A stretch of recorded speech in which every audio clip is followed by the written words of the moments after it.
What's good? What's good, everybody? Welcome back to another episode of The Urban Platform Speaks. Make sure to like, subscribe as you tune into the channel, check out the content. And with that being said, man, I want to talk about this series, man, with the Spurs and the OKC Thunder, right?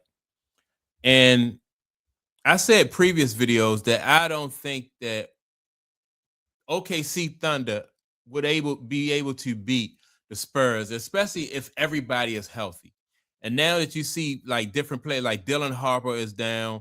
What's the guy name? The guard name. Man, he just he's been out. De'Aaron Fox, he's been out.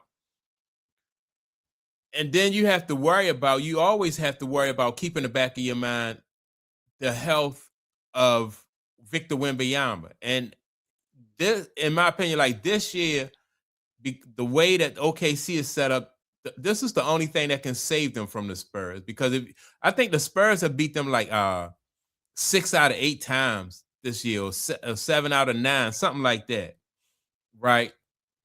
So the Spurs definitely have their number. And then with the Harper kid going down, this just really, in my opinion, just opens the door even more for OKC. Now, I was listening to the Odd Couple, and they spoke about this, right? And so what I want to do is I want to play the audio from the Odd Couple, and then I want to come back and give some of my input. So, Kelvin, let's talk about the Spurs, Rob G. Right? Yeah, speaking of that game, you mentioned SGA 30-9 and it got to have a game 2. They didn't want to go down 0-2 heading back to San Antonio. Can you imagine winning the first game on the road of a series and you're out of it already? But go ahead. That is a very good point. And the reason why that this is important is because SGA having a good game was like the second storyline of this game. The big storyline to come out of it was the injuries, unfortunately. Oklahoma City, Jalen Williams, they're all NBA forward. Missed most of the season with injuries with his hand and his wrist and hamstring. Missed all of the Lakers series. Looks like he aggravated that injury again. He's going to be day-to-day moving forward. And then for the San Antonio Spurs, who were riding high after going up 1-0, Victor Wembanyama living up to his song here on The Odd Couple. De'Aaron Fox has already been out with the high ankle sprain. And now they just lost their rookie sensation, Dylan Harper, they're calling it an adductor injury. All the regular people are calling it another hamstring strain. He's listed as day-to-day, but the expectation is he's going to miss at least one game. Then that's going to be Now, I hope that Dylan Harper don't, but the thing about these hamstring type injuries, they need time, right? And I know that they're in the playoffs, but the hamstring, they just need time to get better, because sometimes you can make that even worse. Blow for them that I don't know if they'll be able to recover from. Specifically what it does for Castle. Are you sure that they won't be able to recover? Well, I already picked the Thunder to win. Okay. Because specifically with Castle, he's got 20 turnovers in 2 games. It is not his fault in the sense that he's not a point guard. And Fox was, would normally handle the ball a lot of those possessions. And then also now you lose Harper, who have obviously been playing out of his mind his whole rookie year. I think he finished 3rd in the voting, had a very good game 1 as well. And so to lose him, you don't have De'Aaron Fox. That puts so much pressure on Castle to distribute the ball. And that's not what he does. He defends well. He gets in the paint. And obviously he's kind of a tone setter for them personality-wise. But for him to have to carry the load, 20 turnovers, the most since they started. That's still 20 turnovers is unacceptable. Basically, you get the ball across the half court, you get it, get it up the court, and you get into the offense. If he's not a point guard, then certain passes, like trying to some like point guards are able to, like almost like quarterbacks, like to thread the needle and hit people in certain places, but he just need to really keep it simple. Castle needs to just really just keep it simple and keep in mind he don't have to get fancy. So I don't like this guy, what's his name, Calvin Washington. He really, in my opinion, is just letting Castle off the hook. 20 turnovers is just unacceptable, especially in this deep into the playoffs. Calculating turnovers in the 70s. I think that's going to be a death blow for them, losing Harper, because they don't have the depth that the same thing the Thunder can do. The Thunder can lose Jalen Williams, which nobody wants to. Nobody wants to lose anybody in the playoffs. That's what we were talking about with Antonio Daniels. You don't want to lose and lose key guys. But the depth that the Thunder have enables them, I think, to last longer. I think they're able to push through Jalen Williams. We saw he's already missed 6 games. He doesn't matter, huh? No, that's the benefit of them being so deep. They got a guy like Mitchell, who the Lakers could have had, Rob G. You sitting right here, UC Santa Barbara, and the Lakers didn't get him. But my point is, you got other guys who can come in and get you 20. The Spurs are deep as well, but when you're already down to De'Aaron Fox, then you're all now down to Dylan Harper. I don't know how you overcome. Are they out for the whole series?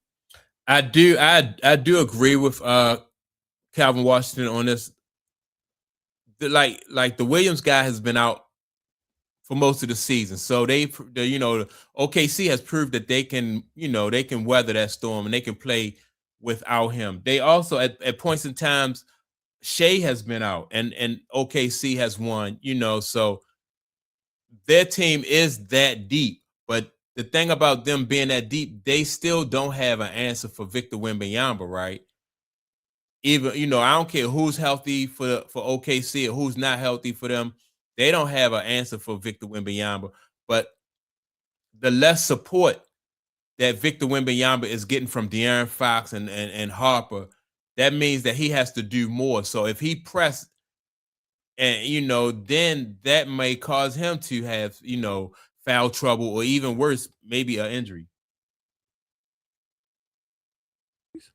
No, but you only got 5 more games now. Right. I'm just asking. So I'm saying if you miss, those guys miss 2 games, 3 games, that's huge. This isn't like the game 1 where if he's gonna miss 2 or 3. But they missed Fox already for the first 2, right? Yes. And they're 1-1. Mm-hmm. Would you say that's a win for them so far? Yeah, they were able to get through 1-1 for sure. Okay. But losing Dylan Harper, a composed guy, a guy who can distribute, a guy who can get in the paint, a guy who can play great defense. He has 7 steals in game 1. I just don't know if they're going to be able to overcome that, considering guys have to carry the load of the ball distribution. And again, you have Stephon Castle now turning the ball over. So I already thought the Thunder were going to win.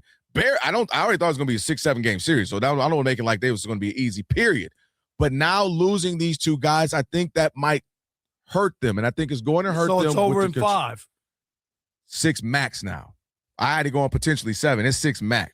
I'm telling you, as long as I disagree, I still think with Victor Wembanyama in there, I still think the Spurs can push it to 7 because they don't have an answer for him. And I don't, and although OKC is deep, they don't have, they still don't have an answer for this guy. Now they can wear him down, but you would have had to do that no matter who was on the team, so I still think it goes 7.